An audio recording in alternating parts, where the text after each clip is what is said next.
What is service learning in Missouri? Service learning is elementary school students in St. Louis. Recording Show Me books for blind and handicapped children in Missouri. Service learning is middle school students in Niagara spearheading a stream cleanup project. Service learning is high school social studies students in Warrensburg participating in an Empty Bowls project. Service learning is ESL college students in St. Louis studying volunteerism in the U.S. and then implementing a beautification project at Queenie Park. This dynamic teaching method connects classroom content to community needs and allows students to learn and apply academic, social, and personal skills. Students experience increased self-confidence and self-esteem. They develop lifelong skills that include leadership, responsibility, and better communication and work skills. A sense of civic responsibility is another benefit of service learning, as students take an interest in the needs of their communities and see themselves as resources to address those needs. Service learning empowers students to become actively engaged in their education and in their communities. I think teachers feel like they're overwhelmed with all their responsibilities in the classroom, and they forget that learning can be fun and that it can be self-initiated by kids, and that if they can take control and they have input in what they're doing, learning isn't a chore. It's not hard. It can actually be fun, and kids basically will ask the questions. There are 5 essential elements to any successful service learning project: need identification, preparation, action, reflection, and celebration. These elements move service learning beyond traditional community service. Hi, I'm CS Cool. That stands for Community Service Cool. And I'm SL Sassy, short for Service Learning Sassy, for those of you who aren't catching on. Now, a lot of us get us too confused. I don't know why. I guess it's because we look so similar on the outside, but on the inside, we're very different. Definitely. You see, CS and I both have lots of different steps to take. For me, there are always 5 steps to take in any service learning project. Wow! Community service only has 1 step. The first step to any service learning project is finding a meaningful need. That's something that your whole group feels really strongly about and can make a difference in your community. Students and teachers can identify real community needs through a variety of methods. Discussions with community residents and agencies can help identify problems and issues facing your community. Newspapers, local news, and other media sources can also identify needs. Students can conduct neighborhood needs assessments or draw on their own knowledge and experience. So what's the second step, Sassy? You see, CS, the second step to service learning is preparation. That's where our group organizes their project and plans out each individual step. That's where a lot of the student leadership comes in, and a lot of the curriculum from the schoolwork is tied in. The preparation step also allows teachers and students to understand the issues and needs of the community they are about to serve, as well as the expectations of the agency they are working with. Most agencies are welcoming of any good help, and service learning presents another opportunity for the agency to get the work done and also to get their message out, things that they're trying to do in the community. And for that reason, I think most agencies are interested in the invitation from education. Academic skills are emphasized as students become knowledgeable about the needs they are addressing. Students should take a leadership role in designing and carrying out the service learning project. Wow, now that's cool. Because in community service, we don't always get involved with that preparation step.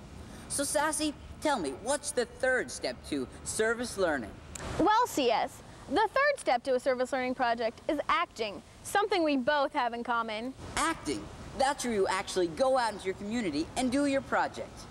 During the action step is when the actual service activity occurs. The service must meet a genuine community need and may be a one-time or an ongoing project. The initial project was to go out and make videos for terminally ill patients in the hospice, and since then it has grown. One of my patients was a pediatric patient which had HIV, and his dad had died from AIDS, and his mom was currently struggling, and what me and 3 other volunteers did is we just took them out for a good time, you know, to go have fun, get them out of the house, go to the mall and shopping and like Six Flags and stuff like that. And it was just so much fun because for this one summer, these kids look forward to us coming every week, and it was just so amazing to be able to touch somebody like that. So tell me, Sassy, what's the 4th step to service learning? The 4th step is one of my personal favorites, I have to say, and one of the most important. Reflection. Reflection. Now how can that be any fun at all? Oh, CS, be open-minded. There are all sorts of types of reflection. Like, some people like to write reflections. Other people like to have a group discussion. And for the most advanced service learning, they like to do things like interpretive dance. Interpretive dance? I'm liking this service learning thing. I think I'd like to try it, Sassy. I don't know, CS. I mean, it's really advanced. I think I can handle it, though. Not everybody gets to that level. I think I'm ready, though. Okay, well, we'll give you a moment of silence. All right. I'll try to interpret as he goes. Now, bear with me, everyone. I'm not used to this service learning stuff. Here goes nothing. CS is sad. Oh, poor CS. But wait. He's discovered an idea, a need in his community where he can make a difference. And now he's going to act on it after all that preparation. Here he goes, it's a success. Now he's reflecting. And that's the 4th step of service learning. Reflection provides opportunities for students to learn from and evaluate their service experiences. Reflection should be ongoing, and students should be able to analyze the personal impact of their experiences through their project. Reflection may include speaking, writing, art, or other multimedia activities. Now that's way cool. Let's see. The 5th step of service learning is another one of my personal favorites. What's that, Sassy? Celebration. Celebration? Now you can't possibly have a step called celebration. But we do. You see, celebration can be so much fun because you've put so much hard work and dedication to a project that you really deserve a celebration. But I think I have an idea. If you celebrate, it has to be appropriate. Like if your goal was to feed the hungry, you wouldn't throw a pizza party. Exactly. Good point, CS. When students meet community needs, their efforts should be celebrated. Certificates, t-shirts, awards, assemblies, articles in the local paper, or school and community events can all recognize student accomplishments and help them feel that they do make a difference. Missouri Service Day is a statewide celebration of the accomplishments of national service learning programs and of students from across the state. Missouri Service Day allows our state legislators to recognize student service leaders through the Lieutenant Governor's Service Award. Exemplary service learning programs are recognized each year through the National Service Learning Leader School program. Missouri has national leader schools across the state. Wait, CS! We didn't talk about the 3 types of service. Now wait a minute. I think I've heard of these before. First we have direct, and second we have indirect, and third it's advocacy. Perfect, CS. Let's see. Direct service is service where you go out and have actual contact with the people who benefit from your project. That's like working at a food center. Indirect service is service that benefits people even though you may not have direct contact. That's like raising money for an organization.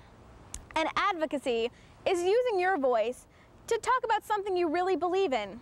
CS and I think it's probably our favorite. Teachers across Missouri are using service learning as a method to meet learning objectives. At the kindergarten through 12th levels, service learning assists in meeting the Missouri Show Me standards through all academic areas and with all 4 process goals. It helps prepare students for the MAP by giving students the opportunity to demonstrate critical thinking and problem solving in real-life situations. Service learning also supports the goals outlined by the Missouri State Board of Education's Meeting the Challenge document, especially the recommendation encouraging students to participate in the life of the community. Whether they are state standards in kindergarten through 12th or curriculum learning objectives in higher education, service learning operates to empower students to become involved in their own education. Support and resources for service learning can be found in part through the Missouri Department of Elementary and Secondary Education. Missouri participates in the Learn and Serve America program, a part of the Corporation for National and Community Service, and provides support for school districts to develop and sustain service learning programs. The Missouri Department of Education Service Learning Advisory Council assists the development of service learning in Missouri. The Advisory Council is a group of students, kindergarten through 12th grade educators, higher education service learning professionals, community partners, and community education representatives whose mission is to promote and sustain service learning as an effective instructional methodology for the educational, social, and civic benefit of the students and communities throughout the state. Support at the higher education level is provided in part by Missouri Campus Compact, a consortium of college and university presidents dedicated to service learning and to civic engagement initiatives. Service learning practitioners at all levels receive training and technical support at the annual Show Me Service Conference, at other state, regional, and national service learning conferences, and through the National Service Learning Exchange Peer Mentor Program. Missouri students are also involved in national programs, such as Make a Difference Day and National Youth Service Day, that build and recognize service learning in the state. Through identifying needs, preparation, action, reflection, and celebration, service learning provides students with real-world learning experiences. The doors of the schoolhouse are opened with service learning so that students can use the entire community as their learning laboratory. Service learning brings the community and schools together in the education of Missouri citizens. They come to school sometimes a little apathetic and uninvolved, and they find out about service and helping others and how they can make a difference, and it makes a difference in their lives. I have worked with so many students who have either decided on a career because of some project they have done, or they continue service when they leave our high school and go into college. And I think the key to this is that they not only do service, but they learn about the issues, they understand their community, they know that what they're doing is making a difference to their community, and they're a part of something that is much bigger than themselves or their high school or whatever. They're just very excited about everything that they do because of their service. It's just great. Let's see. It seems like you know all you need. The 5 steps of service learning. Right. You know, people think of us as being a lot different, but I guess in the end we have the same purpose. You know, you're right, Sassy. Both of our goals is to get out in the community and actually help people. Exactly. Hey, SL. Hey, CS. We rule.